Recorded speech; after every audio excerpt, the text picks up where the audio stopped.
스가랴 5장 1절로 19절까지 말씀 같이 한 목소리로 읽겠습니다. 시작.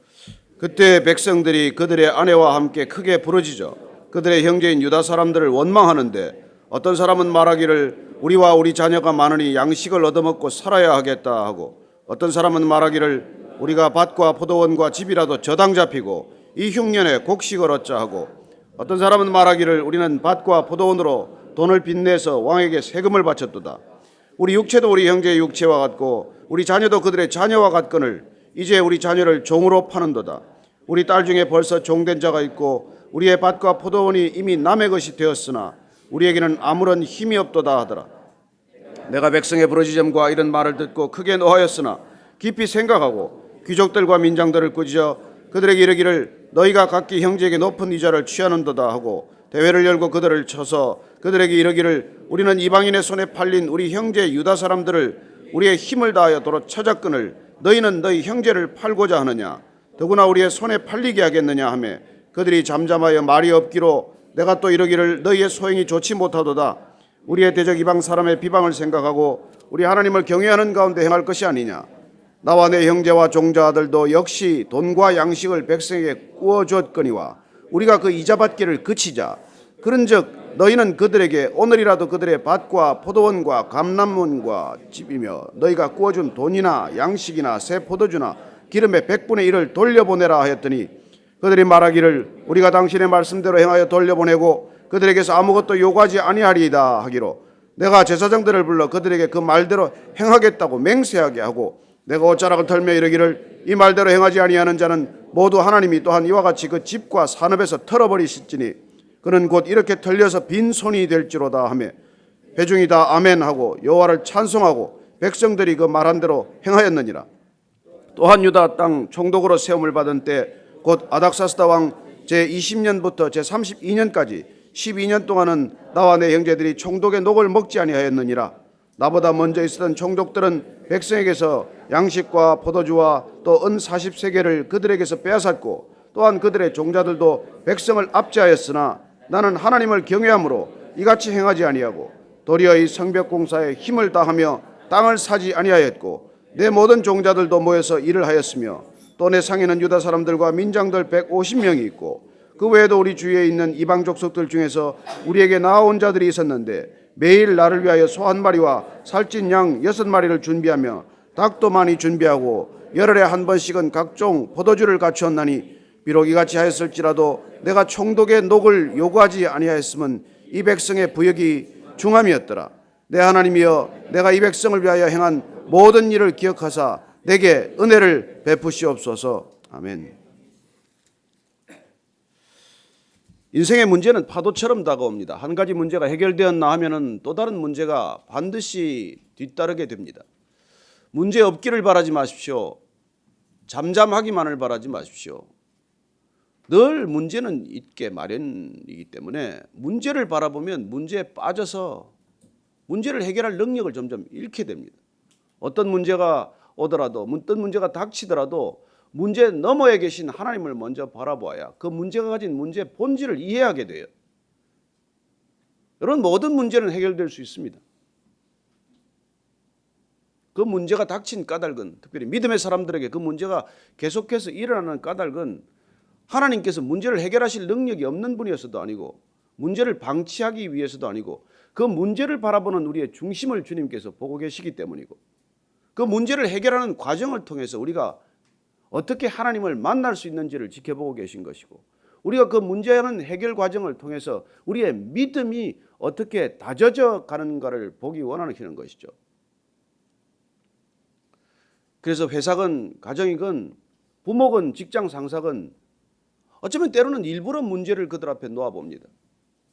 자녀들에게도 문제를 내서 그 문제를 어떻게 풀어나가는지를 보는 것이죠. 하나님께서 어쩌면 느헤미야라는 사람을 통해서 이 주어진 문제를 푸는 과정을 보게 하셨고, 우리가 또한 이 말씀을 통해서 우리 인생에 주어진 파도와 같은 문제, 이 문제가 하나 해결되었나 싶으면 또 닥쳐오는 그 문제들을 우리가 어떻게 맞닥뜨리고 해결해 갈 것인가에 대한 하나님의 소중한 격려의 말씀이기도 하고 또 사랑의 권면이기도 합니다. 오늘 보니까 성벽 공사는 정말 궤도에 올랐습니다. 어려움을 다 겪어내고 만난을 겪어내고 산발락과 도비아 같은 그 악의를 가진 사람들의 괴계를 정말 포기하도록 만들어가면서 그 넓은 곳에서 일어나는 동시다발적인 일들을 지혜롭게 잘 해결하고 있습니다. 그러나 문제는 늘 밖의 문제보다도 안의 문제가 더 중요해요. 밖에서 일어나는 문제보다도 안에서 일어나고 있는 문제 더 중요하다는 것입니다. 그래서 오늘 보니까 지금 안에서 또다시 터진 문제를 보게 됩니다. 어쩌면 골마있던 문제이기도 하고 이 문제를 통해서 하나님께서는 다시 한번 우리 자신을 성찰하도록 하는 문제이기도 하죠. 자, 1절 2절 말씀 같이 볼까요? 시작. 그때 백성들이 그들의 아내와 함께 크게 부르짖어 그들의 형제인 유다 사람들을 원망하는데 어떤 사람은 말하기를 우리와 우리 자녀가 많으니 양식을 얻어먹고 살아야 하겠다고. 문제는 안에서 터졌는데 이 안의 문제는 소득 불균형의 문제고 빈부격차의 문제고 그리고 정상적으로 삶을 영위할 수 없는 사람들의 문제라고 하는 것입니다. 성벽을 재건하기 전에 느헤미야는 사람들의 마음이 먼저 하나 되어서 사람들이 성벽을 재건하고자 하는 의지를 먼저 재건하는 데 주력했습니다. 성벽이 올라가고 성벽이 이제 완공을 향해서 가고 있는데 문제는 이 성벽 안에 살아야 할 사람들의 마음이 또다시 무너지고 있다는 것입니다. 여러분, 밖에 문을 담처럼 높이 쌓으면 뭐합니까? 대골같이 높은 담을 지으면 뭐하겠습니까? 부부의 담이 높아서 부모와 자녀 간의 담이 높아서 정말 서로 간의 교제가 불가능하고 교류가 불가능하고 대화가 불가능하다면 집에 담을 아무리 높이 쌓은들 그 담이 가정을 지키겠습니까? 가정은 안에서부터 무너지고 있는 것 아닙니까? 저는 크리스찬 가정들이 오늘날 이 시대도 믿지 않는 사람들의 가정과 다를 바 없이 흔들리는 것을 봅니다.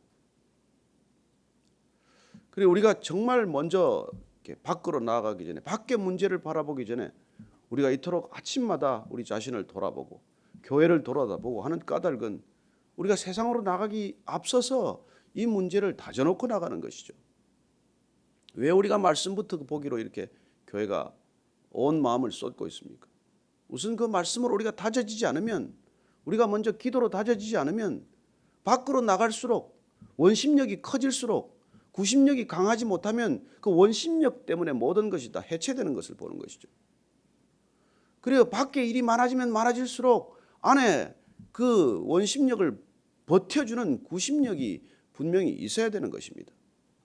오늘 보니까 이 구심력의 구심점이 되는 그 백성들의 하나됨을 깨뜨리는 가장 큰 문제는 빈부의 격차라고 하는 것이죠. 어쩌면 바벨론 땅에서 돌아올 때 다 별로 가지고 온 게 큰 차이가 없었을지 몰라요.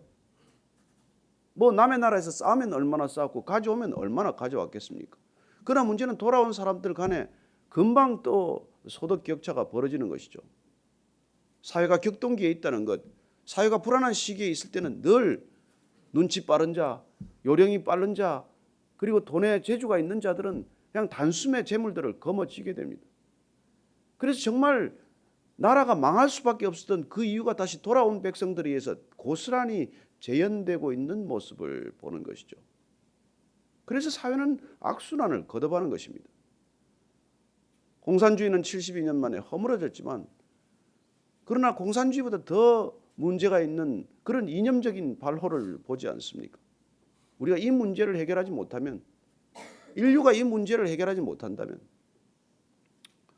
우리는 흔히 정말 아담 스미스를 자유경제론자로 분류하고 그렇게 경제의 원조들을 자유경제, 시장경제의 옹호자로 보지만 그 사람들 또한 다 이 문제 때문에 경제적 관심을 가졌던 사람이고 칼 막스 또한 이 자본론을 쓸 당시에 이 사회가 어떻게 하면은 이 빈부의 격차, 자본이 자본을 더 많이 가져가고 자본의 리턴이 자본의 수익성이 노동을 늘 상회하는 이 경제적 구조를 어떻게 타파할 것인가 그 문제를 가지고 고민했던 데 따른 것 아니겠습니까?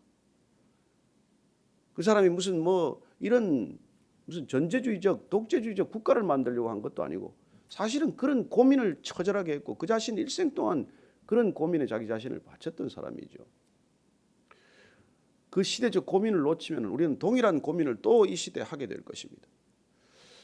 저는 이 느헤미야가 이 문제에 맞닥뜨려서 흉년이 또 닥치고 돌아온 사람들의 빈부격차는 그전보다 더 심각하게 벌어지는 이 현실적인 문제를 도대체 어떻게 해결할 것인가? 오늘 느헤미야가 해결하는 그 방식을 통해서 사실 시대를 초월한 문제 해결의 방식을 보게 되는 것이죠. 한번 3절 4절 다시 읽을까요? 시작. 어떤 사람은 말하기를 우리가 밭과 포도원과 집이라도 저당 잡히고 이 흉년의 곡식을 어찌하고, 어떤 사람은 말하기를 우리는 밭과 포도원으로 돈을 빚내서 왕에게 세금을 바쳤도다. 여러분, 빚을 내서 세금을 바쳤다는 거예요. 페르시아 왕에게 그 나라에서부터 오는 세금, 그 세금을 바치기 위해서, 내기 위해서 빚을 내서 세금을 냈다고 말합니다. 흉년에 먹고 살기 위해서 모든 포도원과 집이라도 다 밭과 이걸 저당 잡히고 먹고 사는 그런 어려운 일들을 겪고 있는 것이죠. 그들은 말합니다. 우리 육체도 우리 형제의 육체와 같고 우리 자녀도 그들의 자녀와 같거늘 이제 우리 자녀를 종으로 파는도다.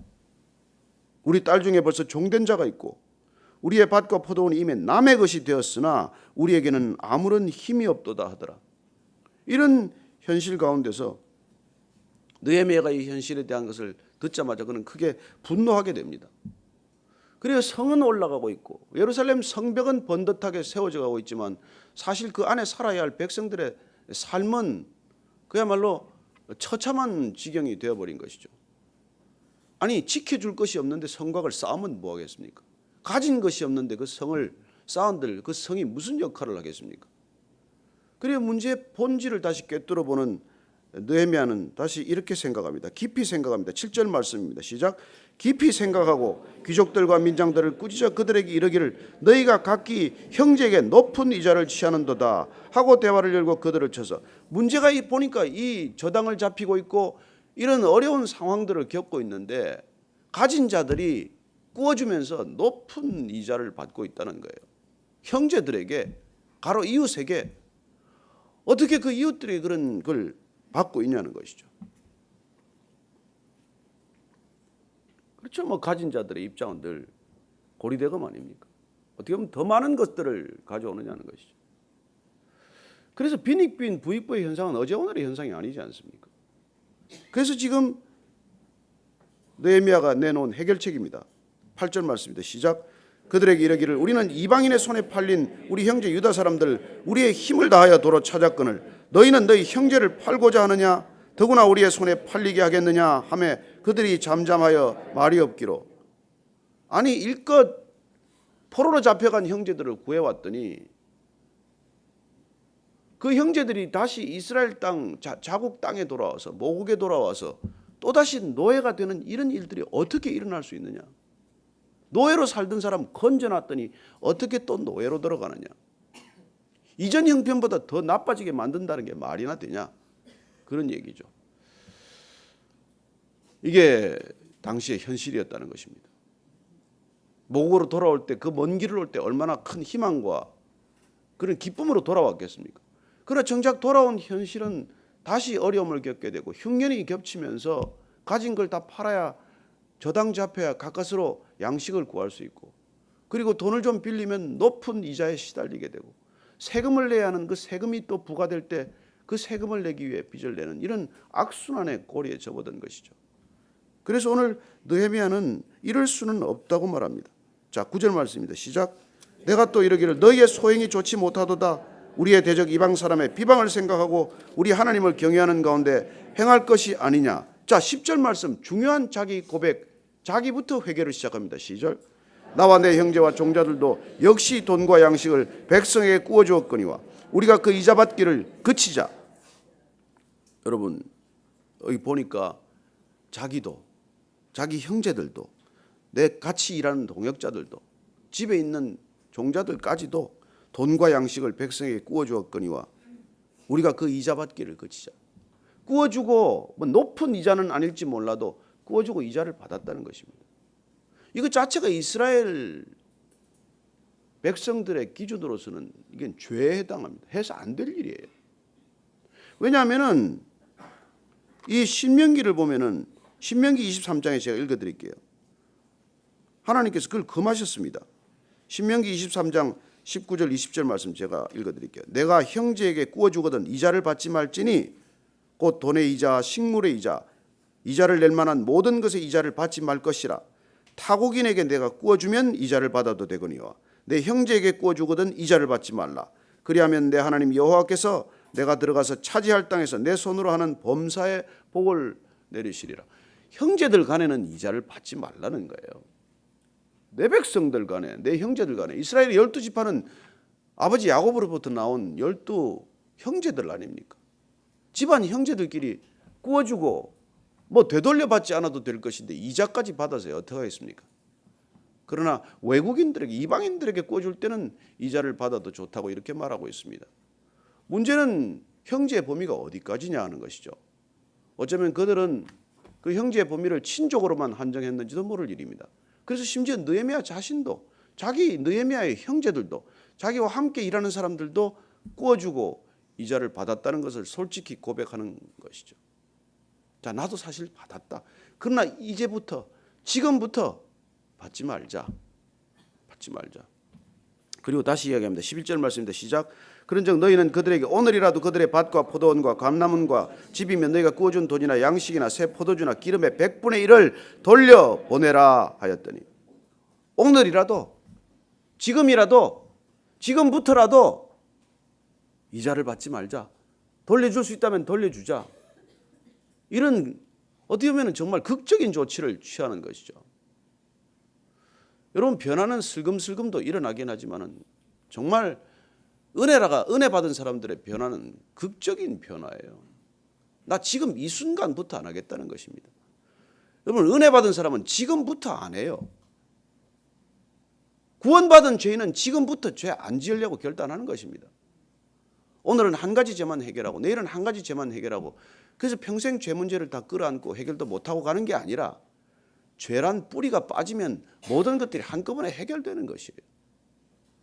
중독도 거기 뿌리가 있는 것이고 거짓말도 거기 뿌리가 있는 것이고 남을 속이고 폭력적인 것도 거기 뿌리가 있는 것이고 음란도 거기 뿌리가 있는 것이고 모든 것들이 그 뿌리에 있기 때문에 구원이라는 뿌리가 빠지는 경험을 하게 되면 여러분 은혜가 오면 즉각 그만두게 되는 것이죠.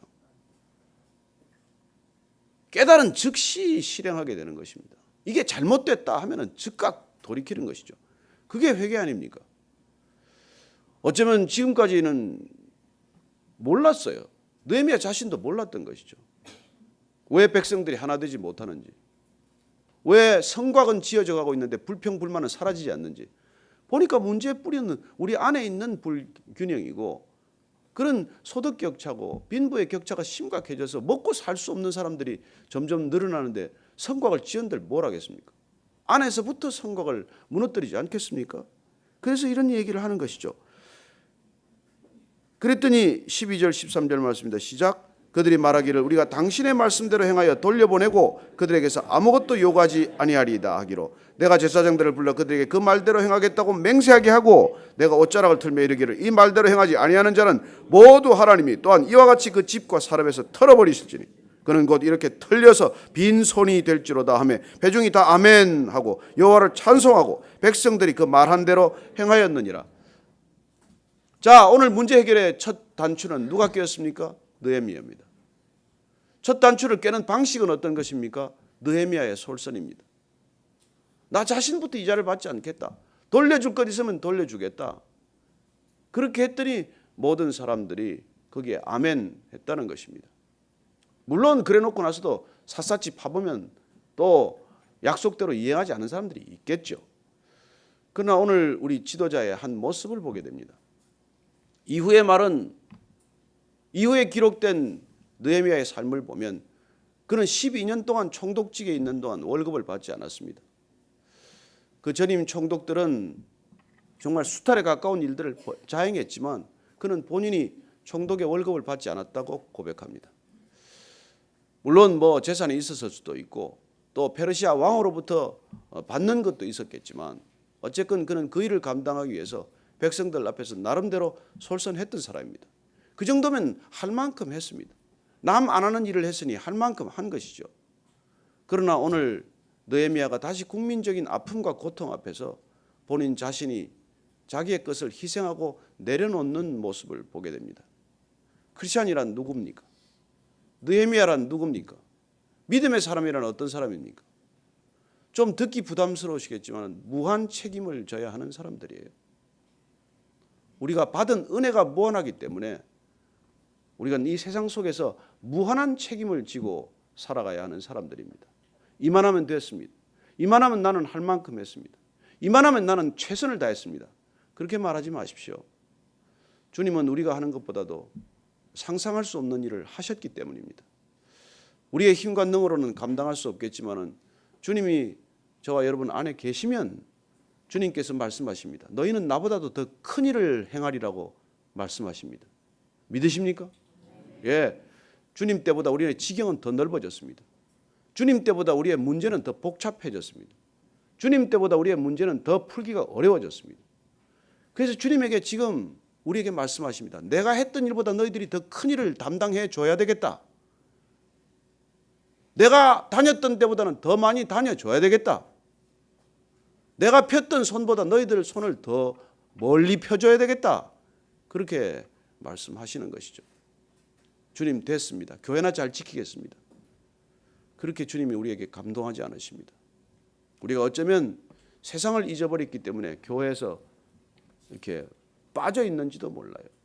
세상의 문제에 대해서 우리가 눈을 돌리지 않았기 때문에 교회 안에서 일어나는 문제에 그냥 어쩌면 침륜되어 있는지도 모릅니다. 제가 어제 KBS 아침마당에 나가서 뭐 보신 분도 있고 못 보신 분들이 많겠지만 그냥 뭐 평소에 여러분들에게 나누던 말씀을 정말 짧은 시간이지만 처음에는 한 조금 시간을 더 줄 것 같더니 앞에 잘라먹고 뭐 이렇게 해가지고 한 20여 분밖에 말을 못했지만 그래도 전해야 할 복음은 다 전했습니다. 그래도 KBS와 공중파에서 복음을 전할 수 있는 기회가 있었다는 게 하나님께서 마련해 주시지 않았다면 어떻게 가능한 일이겠습니까? 동성애는 죄라고 분명히 말했습니다. 동성애는 죄입니다. 그러나 그 죄를 해결할 수 있는 사람들은 크리스찬밖에 없습니다.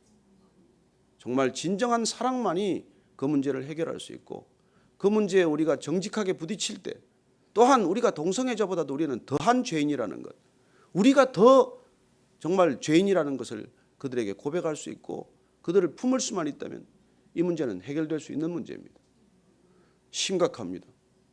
학교에서도 지금 동성 간의 성폭력이 일어나고 있고 군대에서도 상사와 부하들 간의 성폭력이 동성 간에 일어나고 있고 정말 우리가 생각하는 것보다 훨씬 심각한 문제입니다.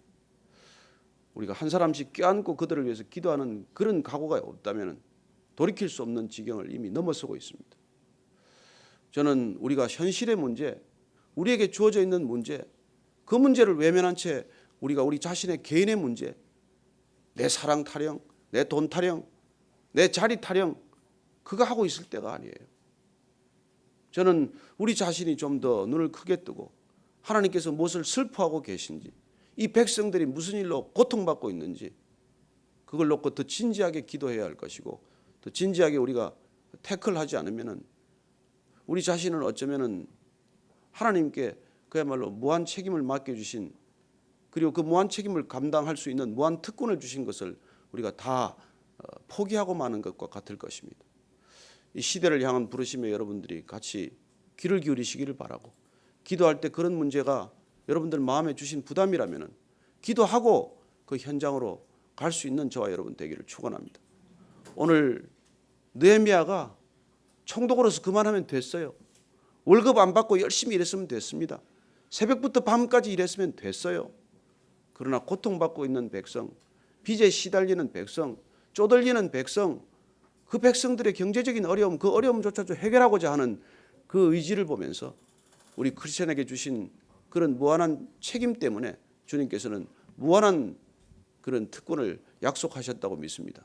담대하십시오. 용기를 내십시오.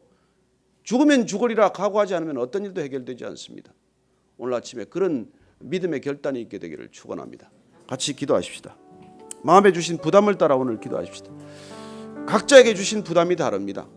하나님, 그러나 내가 내 문제, 내 가정의 문제, 내 주변의 문제에만 국한하지 않고 하나님께서 정말 먼 땅을 둘러 땅끝까지 이르러 증인이 되라고 하셨사오니 하나님, 열방 가운데 있는 고통도 우리의 고통이고 선교지에 있는 문제도 우리의 문제이고, 그리고 이웃들이 겪고 있는 그 모든 어려움이 우리가 관심을 가져야 할 문제, 우리가 정말 배려해야 할 문제, 우리가 달려가야 할 문제임을 주님 고백하오니 힘을 주시옵소서, 능력을 주시옵소서, 정말 우리 마음 가운데 거룩한 부담을 허락하여 주옵소서. 하나님께서 함께 하시지 않으면 어떤 것도 해결할 수 없음을 압니다. 주님께서 우리에게 감동을 주시고 믿음을 주시고 능력을 주실 때 하나님 어떤 문제도 주님 안에서 주님의 능력으로 해결될 줄로 믿습니다. 풍랑이 이는 뱃전으로 다가오셔서 내니 두려워 말라 말씀하셨던 주님, 풍랑을 바라보지 않고 풍랑 너머에 다가오시는 주님을 바라보게 하여 주옵소서. 끊임없이 파도처럼 닥쳐오는 이 세상의 문제들을 바라보기에 앞서 먼저 주님을 바라보고 주님과 함께 이 문제 속으로 뛰어드는, 그리하여 배 밖으로 걸어나와서 무리를 걷는 기적적인 인생들이 시작되게 하여 주옵소서. 이제는 십자가에서 그 기적을 시작하신 우리 구주 예수 그리스도의 은혜와 하나님의 크신 사랑과 성령의 충만케 하심이, 하나님께서 우리에게 주신 이 무한한 은혜와 능력과 특권이 이 세상의 문제들을 해결하라고 부르신 소명임을 깨닫고 그 자리에 달려가기로 결단한 이 자리에 고개 숙인 모든 믿음의 지체들 위해 지금부터 영원까지 함께 하시기를 간절히 축원하옵나이다. 아멘.